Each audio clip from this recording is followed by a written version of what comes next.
Hello student, welcome to my YouTube channel Nakshatra. Myself Rohini Negi. तो हम पढ़ रहे हैं क्लास 10th का चैप्टर 3 pair of linear equation in 2 variable. तो आज हम पढ़ेंगे एक्सरसाइज 3.1 का question number 4। Which of the following pair of linear equations are consistent inconsistent? If consistent obtain the solution graphically. आपको नीचे पेयर गिवन है लीनियर इक्वेशन के, आपको फाइंड करना है कि ये कंसिस्टेंट है या इनकंसिस्टेंट है। अगर कंसिस्टेंट होंगे तो उनके सॉल्यूशन निकालने हैं ग्राफिकली। ठीक है, इसका फर्स्ट पार्ट है x plus y equal to 5 and 2x plus 2y equal to 10। Linear equation क्या होती है? a1x plus b1y equal to c। ठीक है ना। अगर कहीं पे इधर है जैसे x plus y plus 5, then हम क्या करते हैं a1x plus b1y plus c equal to 0। ठीक है, ये भी हो गया हमारा a2x plus b2y equal to c2। ठीक है, अब याद रखना x वाली टर्म देखनी है, y वाली टर्म देखनी है। तो x और यहाँ पे भी x, a1 क्या होगा यहाँ पे? a1 इज इक्वल टू होगा हमारा 1। वैसे ही y b1 is equal to y वाली टर्म देखी 1 आंसर, एंड c1 हमारा होगा 5। ठीक है, अगेन a2 वाला देखेंगे तो a2x term a2 equal to 2, b2 equal to y वाली term 2 and c2 is equal to 10।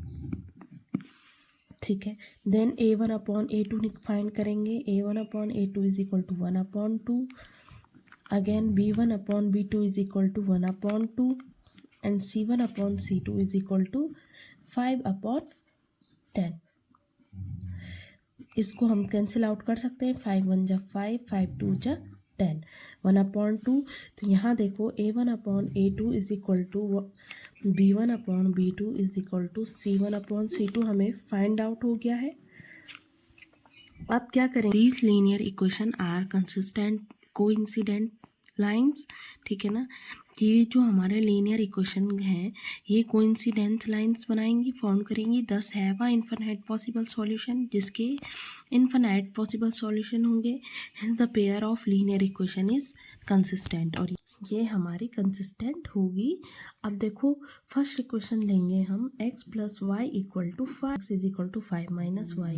अब हम डिफरेंट वैल्यू रखेंगे y की और हमें x की वैल्यू फाइंड होती रहेगी। ठीक है, देखो फर्स्ट इक्वेशन लिखी x plus y equal to 5, so x is equal to 5 minus y. अब हम y की वैल्यू रखेंगे, लेट y की वैल्यू हमने मान ली 1, तो x की वैल्यू क्या आएगी? 5 माइनस 1 इज 4। फिर अगेन हमने y की वैल्यू रख दी 2, सो x की वैल्यू कितनी आएगी? 5 माइनस 2 इज 3। फिर अगेन हमने y की वैल्यू रखी 3, तो x की वैल्यू कितनी आएगी? 2। फिर अगेन हमने 4 रखी y की वैल्यू, x की वैल्यू आएगी 1। सेम अगर हम यहाँ पे 5 रखेंगे तो x की वैल्यू कितनी आ जाएगी? 0।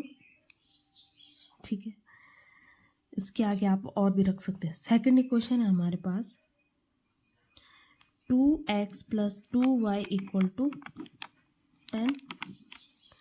अब 2y को इधर लेके जाएंगे तो 2x is equal to 10 minus 2y whole का। अब इस 2 को भी इधर लेके जाएंगे, so x is equal to 10 minus 2y whole का अपॉन 2। ठीक है, अब x और y की क्या निकालेंगे? वैल्यू निकालेंगे। अब देखो अगर हम y की जगह 0 रखेंगे, क्या रखेंगे? y की जगह 0 रखेंगे तो 2 0 से 0। ठीक है ना, और 10 अपॉन 2 इज 5, 2 5 जा 10। अगेन y की वैल्यू क्या रखी? 2 1 रखी, 2 1 जा 2।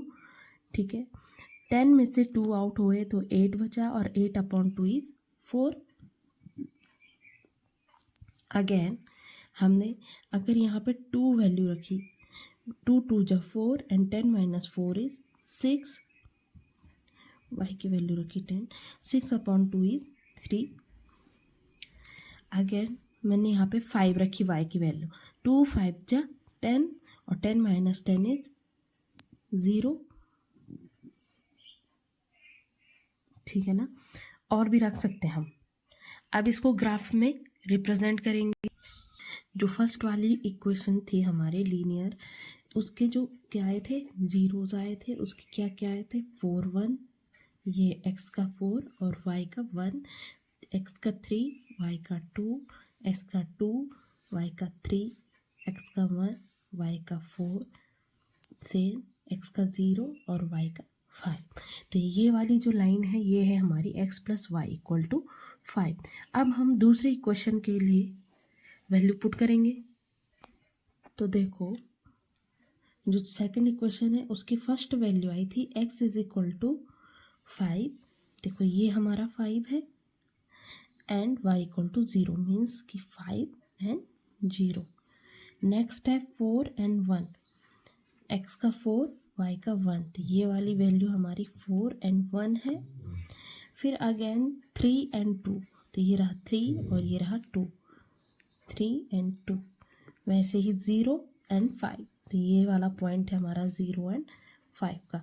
इसका मतलब कि इसी लाइन के ऊपर क्या होगी, हमारी दूसरी नेक्स्ट लाइन ओवरलैप करेगी इसको, ठीक है।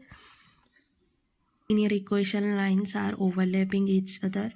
इन लीनियर इक्वेशन की जो लाइनें हैं वो ओवरलैप करें एक दूसरे को। Therefore infinite solution are possible, और इनके इन्फिनाइट सॉल्यूशन क्या होंगे, पॉसिबल होंगे। नेक्स्ट है इसमें x minus y equal to 8 and 3x minus 3y equal to 16। तो अब देखो same a1x plus b1y is equal to c1, and यहाँ पे भी a2x plus b2y is equal to c2।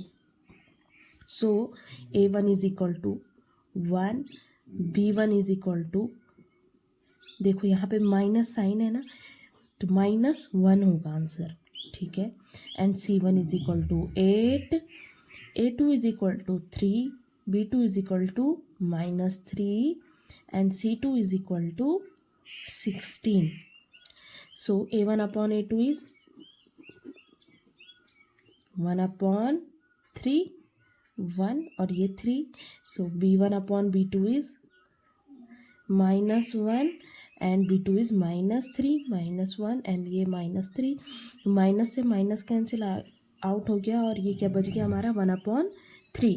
Again c1 upon c2, c1 upon c2 8 upon 16, 8 1 जा 8 and 8 2 जा 16, ठीक है। a1 अपॉन a2 1 अपॉन 3 आया, b1 अपॉन b2 1 अपॉन 3 आया, but c1 upon c2 is 1 upon 2। So a1 upon a2 equal to b1 upon b2 does not equal to c1 upon c2. It for these linear equation are parallel to each other, thus have no possible solution. इस linear equation हमें pair given है, ये एक दूसरे की parallel होंगी, इनकी कोई भी पॉसिबल सॉल्यूशन नहीं होंगे। Has the pair of linear equation is, तो जो भी हमारे पास ये पेयर गिवन है लीनियर इक्वेशन का, ये हमारे क्या होगा, इनकंसिस्टेंट होगा। So thank you, do like, subscribe and share.